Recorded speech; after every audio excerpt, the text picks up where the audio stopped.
మల్లెపూలు లక్ష్మీదేవికి ప్రియం.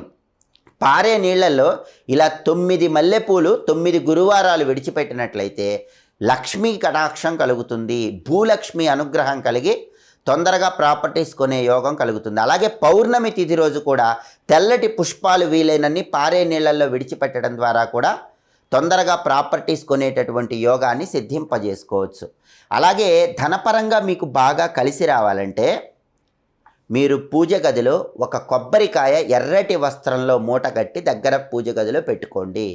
ఏ ఇంట్లో అయితే ఎరుపు రంగు వస్త్రంలో కొబ్బరికాయ మూట కట్టి ఆ మూట పూజ గదిలో ఉంటుందో ఆ ఇంట్లో పరమేశ్వరుడి అనుగ్రహము, లక్ష్మీదేవి అనుగ్రహము పరిపూర్ణంగా ఉండి ధనపరంగా అదృష్టం బాగా కలిసి వస్తుంది. కాబట్టి కార్యసిద్ధితో పాటు ధన ఆగమనం పెరగాలంటే ఈ శక్తివంతమైన పరిహారాలు పాటించి సకల శుభాలను సిద్ధింపజేసుకోండి.